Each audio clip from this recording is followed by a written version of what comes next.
Welcome to IAS. स्वागत है आप सभी लोगों का प्रीलिम बूस्टर न्यूज डिस्कशन में। आज है 2 नवंबर 2021।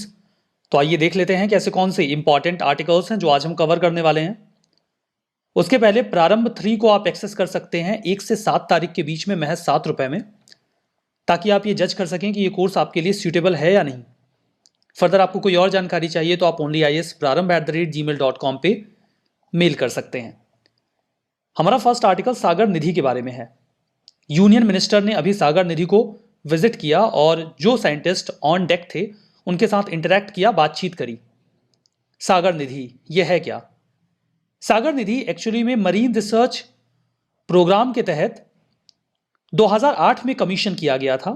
यह एक रिसर्च वेसल है, मतलब एक ऐसा शिप जिसका इस्तेमाल हम ओशनिक रिसर्च के लिए करते हैं। ये भारत का तीसरा रिसर्च वेसल है। इसके पहले हमने सागर पूर्वी और सागर पश्चिमी को भी लॉन्च किया था इस प्रकार के रिसर्च के लिए। ओशनोग्राफिक रिसर्च वेसल यानी कि सागर निधि, ये एक ice strengthened multi disciplinary vessel है। अब यहां पर आइस स्ट्रेंथेंड का क्या मतलब होता है? देखिए, एक तो होते हैं आइस ब्रेकर, वो बहुत ही स्ट्रांग वेसल्स होते हैं जो बर्फ को काट कर आगे बढ़ने की क्षमता रखते हैं। अगर आप पोलर रीजन में जाएंगे तो समंदर जमा होता है, लेकिन कई बार फ्रेजाइल आइस होता है, उसमें नॉर्मल शिप अगर जाएंगे तो उन्हें नुकसान होने की संभावना रहती है। जो आइस स्ट्रेंथन वेसल होते हैं वो स्टील के बनाए जाते हैं। उनका आगे का हिस्सा जो है वो नुकीला भी होता है, जिसके जरिए वो जो फ्रेजाइल आइस होता है उसे काट कर आगे बढ़ सकते हैं। इतने भी स्ट्रांग नहीं होते कि वो बर्फ को काट सकें जैसे कि आइस ब्रेकर होते हैं, लेकिन फिर भी ये इनफ ताकतवर होते हैं कि वो आइस वाले रीजन में जाकर रिसर्च वगैरह कर सकते हैं। तो स्टील के बने होते हैं, तो मैंने आपको बता ही दिया। अंटार्कटिका और आर्कटिका में रिसर्च कर सकते हैं, ये ओशन रिसोर्स को एक्सप्लोर कर सकते हैं। अब हम सागर निधि की बात कर रहे हैं। रिसर्च और रेस्क्यू, सर्च और रेस्क्यू ऑपरेशंस में ये पार्टिसिपेट कर सकते हैं। डीप ओशन मिशन में जाकर जियो साइंटिफिक और मेट्रोलॉजिकल ओशनोग्राफिक रिसर्च करने में भी कैपेबल है। सिग्निफिकेंस की बात करें तो अंटार्कटिक वाटर में रिसर्च के पर्पज से पहुंचने वाला इंडियन फ्लैग के साथ ये पहला रिसर्च वेसल रहा। रिसर्च वेसल का मतलब क्या होता है? ये काफी इंपॉर्टेंट टूल होते हैं ओशन रिसर्च में। मिनिस्ट्री ऑफ अर्थ साइंस के पास वर्तमान में 6 शिप्स हैं जिनका इस्तेमाल रिसर्च पर्पज से किया जाता है ओशन के रीजन में। सागर निधि, सागर मंजूषा, सागर कन्या, सागर संपदा, सागर तारा और सागर अन्वेषिका।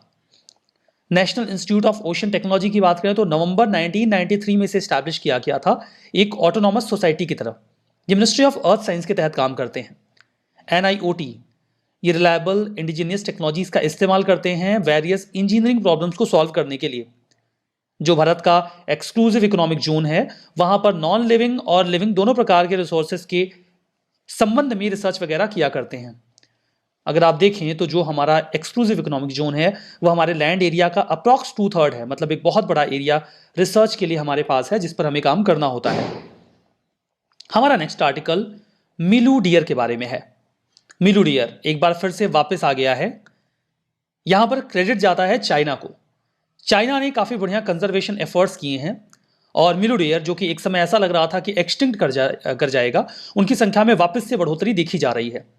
ये एक रेयर और इंडेंजर्ड स्पीसीज है। इसे पेरे डेविड्स डियर नाम से भी पुकारा जाता है। 19वीं शताब्दी के अंत तक, यानी कि आप ये मान लीजिए कि 1890 1895 के आसपास तो ऐसा लग रहा था कि ये धरती से डिसअपियर ही हो जाएंगे, लेकिन चाइना ने फिर से अपने एफर्ट स्टार्ट किए और फाइनली अब इनकी संख्या काफी हद तक ठीक ठाक हो गई है। ये चाइना के रिवर वैलीज में ही पाए जाते हैं और कहीं नहीं पाए जाते। अगर किसी भी प्रजाति का जो एरिया है वो रिस्ट्रिक्टेड है तो डेफिनेटली उनकी संख्या कम होती रहती है। ये नेचुरल और ओपन रेंज हैबिटेट में रहना पसंद करता है। ग्रास और वाटर प्लांट्स को खाता है। ये मड में रोल करना खूब पसंद करते हैं, बहुत मजा आता है इनको, ऐसे लोटते पोटते रहते हैं मीटिंग सीजन में स्पेशली। और इनकी ये जो एक्टिविटी है इससे फार्मर्स को भी थोड़ी सहूलियत हो जाती है क्योंकि जमीन को कल्टीवेट करना ईजी हो जाता है। IUCN स्टेटस इनका एक्सटिंक्ट इन वाइल्ड है, जंगलों में इनकी संख्या नहीं पाई जाती। जो प्रोटेक्टेड जोन्स है वहां पर इनकी संख्या को बढ़ाया जा रहा है। इनकी मीट के लिए इनको हंट किया जाता है। वेटलैंड हैबिटेट जिसमें ये रहना पसंद करते हैं वो खत्म हो रहा है और इलिसिट माइनिंग, मतलब जो इनका रीजन है वहां पे माइनिंग की वजह से भी इनको प्रॉब्लम हो रही है। हमारा नेक्स्ट आर्टिकल डेंगू फीवर के बारे में है। पंजाब में डेंगू फीवर के पेशेंट की संख्या 16,129 पहुंच गई है। दैट टू ये रिपोर्टेड केसेस हैं। और ये 2016 के बाद सबसे ज़्यादा हैं, तो चिंता की बात है। डेंगू एक मॉस्कीटो बॉर्न ट्रॉपिकल डिसीज है, मच्छरों से के काटने से होती है। ये मच्छर डेंगू वायरस को स्प्रेड करते हैं, जो कि जीनस फ्लेविवायरस से बिलोंग करता है। कई प्रकार के मच्छर डेंगू के वायरस को कैरी करते हैं और इंसानों में छोड़ देते हैं। इसमें प्राइमरली जीनस एडीज के मच्छर आते हैं। नाम लिया जाए तो एडीज एजिप्टी। एडीज एजिप्टी एक बहुत ही टैलेंटेड मच्छर है। ये मच्छर डेंगू के वायरस को फैलाने के अलावा चिकनगुनिया, येलो फीवर और जीका इन्फेक्शन भी फैलाता है। मतलब ये मल्टीटास्किंग है, कई सारे काम एक साथ कर लेते हैं। आराम पसंद मच्छर है, दिन में ही काम करता है, नाइट टाइम वर्क बिल्कुल पसंद नहीं करता और ज़्यादा दूर भी ट्रेवल करना पसंद नहीं करता। आसपास के रीजन में ही बीमारियां फैलाकर खुश हो जाता है, 400 मीटर के आसपास ही जाता है। वैसे तो शुरू में डेंगू में आपको माइल्ड इलनेस दिखती है, लेकिन कई बार डेंगू सीवियर हो जाता है और जान भी जा सकती है। ब्लड टेस्ट किया जाता है डेंगू को डायग्नोज करने के लिए। कोई स्पेसिफिक मेडिकेशन तो नहीं है। कई बार प्लेटलेट्स गिरने लगती हैं, तो एक्सटर्नली भी प्लेटलेट्स चढ़ानी पड़ती हैं। बाकी बकरी का दूध और पपीते का पत्ता जिंदाबाद। वर्ल्ड हेल्थ ऑर्गेनाइजेशन एस्टिमेट करता है कि 100 से 400 मिलियन डेंगू इन्फेक्शंस हर साल होते हैं और आने वाले ये जो डिकेड चल रहा है इसमें इनकी संख्या डेफिनेटली बढ़ी भी है। हमारा next article climate change disclosure law के बारे में है। न्यूजीलैंड ने इस संबंध में एक कानून पास किया है और दुनिया में ये ऐसा पहला देश बन गया है जो इस संबंध में कानून पास कर रहा है। अब भला इस कानून में है क्या? बहुत ही आसान सा कानून है। उनके फाइनेंशियल सेक्टर में जो भी एंटिटीज इन्वॉल्व हैं, कंपनीज इन्वॉल्व हैं, उनसे कहते हैं कि आप ये बताइए कि आपको क्या लगता है क्लाइमेट चेंज होने की वजह से आपकी कंपनी के ऊपर क्या प्रभाव पड़ा, आपको क्या नुकसान हुआ है। इस कानून का नाम उन्होंने कुछ रखा है, अपने काम का तो नहीं है, बट बोल देता हूं, financial sector climate related disclosure and other matters amendment bill. ऐसा कोई कानून किसी देश में आया है, ये एग्जाम्पल के तौर पर आप इस्तेमाल कर पाएंगे। बिल में जो भी बैंक्स हैं या फिर इंश्योरर्स हैं, फर्म्स हैं या इन्वेस्टमेंट मैनेजर्स हैं, उन्हें बताना होगा कि क्लाइमेट चेंज का उनके बिजनेस पर क्या प्रभाव पड़ा हुआ है। जो फर्म है वो अपने इन्वेस्टमेंट को भी एसेस करेंगे और कंपनी को भी इवेलुएट करेंगे कि इन्वायरमेंटल इंपैक्ट उन्हें कैसे प्रभावित कर रहे हैं। फर्दर उन्हें यह भी बताना होगा कि जो नुकसान हुआ है उसका रिस्क उनके ऊपर कितना है और उसे वो कैसे मैनेज कर रहे हैं। जो डिस्क्लोजर है उसके जो स्टैंडर्ड्स हैं वो उनकी कोई एक्सटर्नल रिपोर्टिंग बोर्ड है वो डिसाइड करेगा, हम क्या करेंगे जान के। जो डिस्क्लोजर है वो 2023 से वहां की कंपनियों के लिए मैंडेटरी हो जाएगा। इसका फायदा ये होगा कि मान लीजिए आप इन्वायरमेंटल क्वेश्चन कोई मीन्स वगैरह में भी डील कर रहे हैं और आप कोई वे फॉरवर्ड देना चाहते हैं, तो आप ये कह सकते हैं कि क्लाइमेट चेंज का प्रभाव इंडिया में एंटिटीज के ऊपर क्या पड़ रहा है। इस संबंध में भारत को न्यूजीलैंड जैसा ही कोई लॉ लाना चाहिए, तो आप उनका एक एग्जाम्पल दे देंगे, आपका काम हो जाएगा। हमारा next article straight of Hormuz के बारे में है। स्ट्रेट क्या होती है? स्ट्रेट एक ऐसी वाटर बॉडी होती है जो किसी दो बड़े लैंड बॉडी को अलग करे, एक नैरो वाटर बॉडी या फिर दो बड़ी वाटर बॉडीज को कनेक्ट करे। कॉन्टेक्स्ट ये है कि अमेरिकन B-1B बॉम्बर्स अभी स्ट्रेट ऑफ हॉर्मुज के ऊपर से उड़े। इसके साथ ही साथ उनके जो और अलाइज थे जैसे कि इजराइल, सऊदी अरेबिया, इनके भी फाइटर जेट साथ में उड़े। ऑब्जेक्टिव क्या था? ऑब्जेक्टिव था ईरान को धमकाना कि अगर आप इस एरिया में इंस्टेबिलिटी क्रिएट करते हैं तो देखिए हम अपना बॉम्बर उड़ा रहे हैं, कभी भी बॉम्ब गिरा देंगे। तो ईरान के ऊपर दबाव बनाने के उद्देश्य से यूएसए ने ऐसा किया है। बात करते हैं स्ट्रेट ऑफ हॉर्मुज के बारे में। स्ट्रेट ऑफ हॉर्मुज, इसकी लोकेशन सबसे पहले तो आप मैप में देखिए। देखिए ये है इंडिया, यहां पर आपको दिख रहा है ईरान, यहां पर है यूएई। तो ईरान और यूएई के बीच में ये जो बिल्कुल नैरो वाटर बॉडी आप देख रहे हैं यही है स्ट्रेट ऑफ हॉर्मुज। इसका थोड़ा बड़ा मैप मैं आपको दिखा देता हूं, यही थोड़ा लार्ज है मैप। ये है पर्शियन गल्फ, ये है गल्फ ऑफ ओमान और ये है अरेबियन सी। यहां पर ये जो वाटर बॉडी है ये है स्ट्रेट ऑफ हॉर्मुज। यहां पर जो चौड़ाई है वो 33 किलोमीटर की है।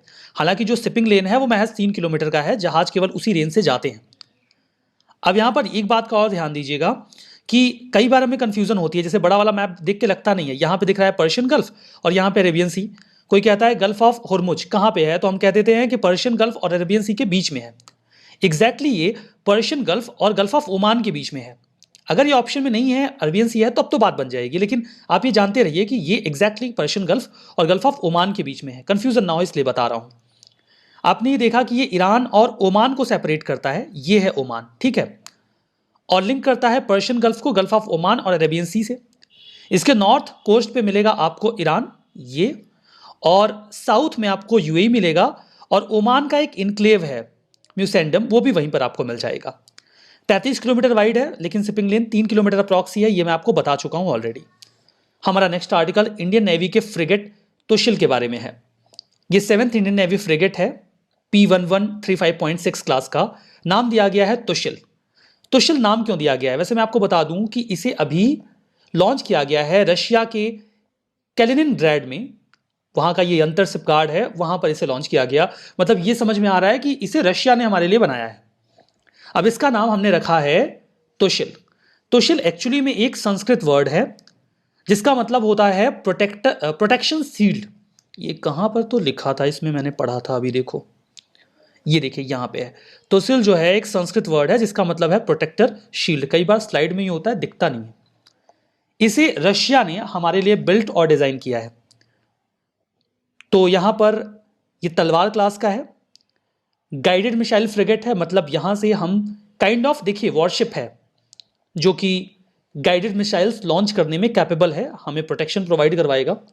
स्टेट ऑफ आर्ट का मतलब मैंने आपको कई दफा बताया, फिर से बता रहा हूं।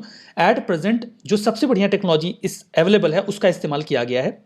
इंडियन और रशियन वेपल्स इस पे इंस्टॉल किए जा सकते हैं। सेंसर्स लगाए गए हैं जो इंडिया के लिटोरल और ब्लू वाटर्स में जाकर इंडिया की नेवल पावर को स्ट्रेंथन करेगा। स्टिल्थ टेक्नोलॉजी है, मतलब रडार्स वगैरह आसानी से इसे डिटेक्ट नहीं कर पाएंगे। बहुत कम नॉइज भी करता है, तो नॉइज सिग्नेचर को भी डिटेक्ट करना मुश्किल होगा। इंडिया और रशिया के बीच में मिलिट्री टेक्निकल कोऑपरेशन को इंश्योर करते हैं। ये इंडिया की नेवी की पावर को और इनहेंस करेगा। हमारा next article world pedestrian day है। पेडेस्ट्रियन पैदल चलने वाले लोगों को कहा जाता है। पंजाब की पुलिस ने अभी प्रस्ताव रखा है कि जो सिखिज्म के फाउंडर हैं गुरु नानक देव जी, उनकी बर्थ एनिवर्सरी को हम वर्ल्ड पेडेस्ट्रियन डे के रूप में सेलिब्रेट करें। यह डिमांड 2019 में भी की गई थी, यद्यपि उस समय बात बन नहीं पाई थी। आखिर ऐसी मांग क्यों की जा रही है? कुछ संबंधित होंगे नानक देव जी, तभी तो इस बारे में ऐसी बात की जा रही है। गुरु नानक देव जी ने एक्चुअली में, सभी फेथ एक हैं, एक दूसरे से जुड़े हुए हैं, इनके बीच में भेद नहीं होना चाहिए। इसी उद्देश्य से 15वीं और 16वीं शताब्दी में ये पैदल ही कई सारे इंपॉर्टेंट रिलीजियस लोकेशंस की यात्रा करते हैं। जैसे इन्होंने मक्का से हैदराबाद की यात्रा की, सिलहट से माउंट कैलाश की यात्रा की। कई सारे इंटरफेथ साइट्स को इन्होंने विजिट किया जो हिंदुइज्म, इस्लाम, बुद्धिज्म और जैनिज्म से बिलोंग करते थे। इनकी इन यात्राओं को उदासीज भी कहा जाता था। उद्देश्य यही था कि रिलीजियस हार्मनी क्रिएट हो। जहां ये जाते थे वहां पर कई बार गुरुद्वारास भी कंस्ट्रक्ट किए जाते थे। इनकी जो यात्राएं हैं उन्हें जन्म साखीज में डॉक्यूमेंट किया गया है।